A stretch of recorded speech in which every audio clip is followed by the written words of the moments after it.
Put simply, Michael Jordan was nothing if not ruthless. And be it trash-talking his opponents, bad-mouthing refs, or even intimidating his own teammates, MJ truly was a powerful presence on the court. However, there were many times where Michael Jordan outright disrespected his fellow NBA players by either embarrassing them on the court or dissing them both behind their back or to their face. So today, we're going to give you the inside scoop on these MJ outbursts by counting down the top 10 times Michael Jordan disrespected NBA players. But before we do, don't forget to like, subscribe, and smash that notifications button so that you never miss out on any of our latest NBA content. Number 10, Steve Kerr. While teammates are generally supposed to help each other out, Michael Jordan often flipped the narrative by lashing out on those who he shared a jersey with. One example of this came in the Bulls training camp for the 1995 to 1996 season, when MJ and Steve Kerr, who was still a player and not yet a coach, had a bit of an altercation. That's because after Kerr took offense to something Jordan had said,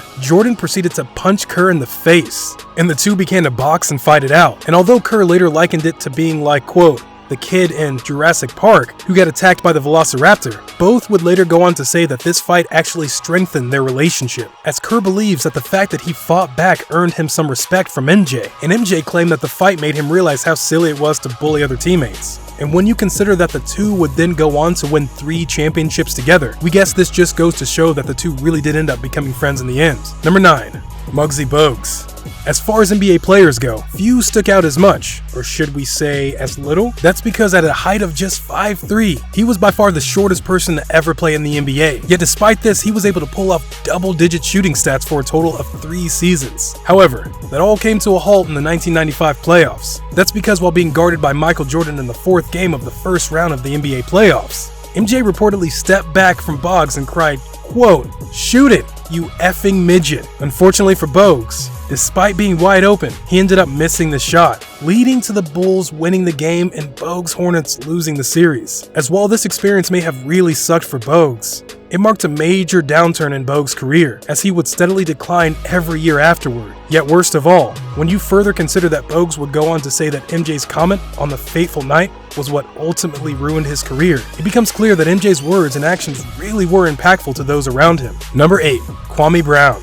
Of all people on this list, few were quite as harassed by MJ as Kwame Brown. That's because after Jordan became Washington's president of basketball operations and selected him with the first overall pick of the 2001 draft, he began to heap mountains of expectations on him. And put simply, Kwame wasn't ready for the pressure. That's because his work ethic simply was not there. And after showing up to his first season out of shape, he began to show very little progress, despite all the hype surrounding him. As a result, Jordan eventually began to turn on the player who had once been his protege, often swearing at him and calling him homophobic slurs, and doing so to the point of almost putting Kwame in tears. And although we're sure MJ hoped to tear him down so he could then build him back up, based on Kwame's career trajectory, it's pretty clear that no building ever took place. Number 7, Tekem Mutombo. For those of you who watched the NBA back in the day, chances are you were very familiar with Tekem Mutombo.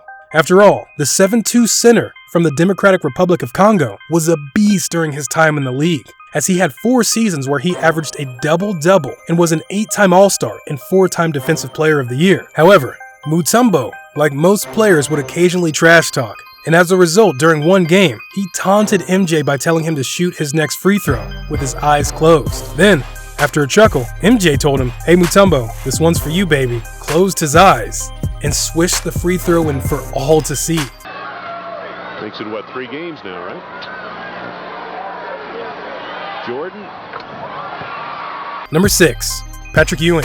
Put simply, Patrick Ewing was anything but a pushover. After all, as a 7-foot-tall center for the Knicks, he was one of the league's elite defenders throughout his career, as he not only made the NBA All-Defensive Second Team 3 times, but had seasons where he averaged as many as 12 rebounds and 4 blocks a night. However, during the 1991 playoffs, MJ made Ewing look like an amateur, as he not only out-jumped Ewing, but completely posterized him as he slammed the ball into the basket. And as a result, this play has gone down in history as one of the greatest dunks of all time. Number 5, Bill Lambert. While Bill Lambert may not be a household name, he nonetheless had a pretty solid and, dare we say, underrated NBA career. That's because in his 13 seasons with the Detroit Pistons, he won a grand total of 2 NBA championships, was a 4-time All-Star, and for one season was the league's leader in rebounds. Yet, despite his credentials, when up against Michael Jordan in 1991, he was left completely defenseless. That's because while going up for the shot, MJ knew that Lambert was about to foul him. So instead of allowing him to block his shot, he performed an incredible circus shot that made Lambert simply look silly. Take a look. Down, they'll work their plays. Steal. He kept it in bounds. Here it is again. Oh! Yes! Number 4. Reggie Miller. Put simply, Reggie Miller was a solid player. After all, not only was he a perennial all-star during his time in the league, but he stayed loyal to the Pacers throughout his 18-season-long career, leading to his number being retired by the team. However, perhaps his success made him a little bit cocky, because in a game in February of 1993, Miller perhaps got a little ahead of himself by trying to push over MJ, leading to him getting clocked in the face by Jordan and then being sent off for starting the fight, while MJ was given 2 free throws. We guess this just goes to show what would happen if you tried to bully the GOAT. Couldn't get it. And put back, no, it did fall. Now Michael Jordan and Reggie Miller having a go at it. And I mean, we get fist throwing. Here come the benches. Number 3.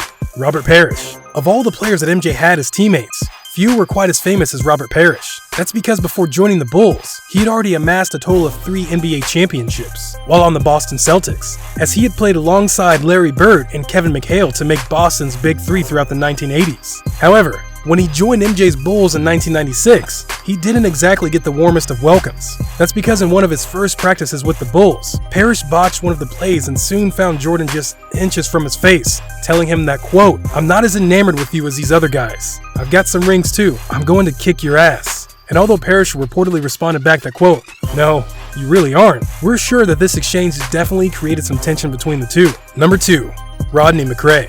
On most teams, Rodney McRae would have been a starter. After all, for most of his career, the 6'7" small forward averaged a serviceable 12 points, 4 assists, and 7 rebounds, while having an impressively efficient 50% field goal percentage. However, when he opted to join the Bulls and come off the bench in order to win a championship in 1992 to the 1993 season, he never heard the end of it from MJ. That's because throughout his time there, Jordan would always be in his face in scrimmages shouting, quote, "You're a loser. You've always been a loser," and other similar insults. And while some players would have been able to take this criticism, McRae obviously could not, as despite him just being 31 years old, he promptly quit professional basketball after that title-winning season. Number 1. Manute Bol. Out of all the players on this list, none were quite as large as Manute Bol. That's because at a height of 7'7", he was easily one of the tallest NBA players, and as a result, he was unsurprisingly one of the best shot blockers to ever play the game. However, this didn't matter much to Michael Jordan. That's because, when up against him for a dunk in a 1992 game, he completely outclassed Bol, swirling around him to deliver a dunk that was godly, to say the least. And when you consider that Bol stood completely helpless the whole time, despite being more than 1 foot taller than him, this just goes to show how elite MJ really was. Fresh shot clock for the Bulls. Michael going to work. That's all we have for you today, everyone, and thank you all for watching. Let us know in the comments down below which player you thought MJ disrespected the most. And if you enjoyed this video, don't forget to like, subscribe, and smash that notifications button so that you never miss out on any of our latest content.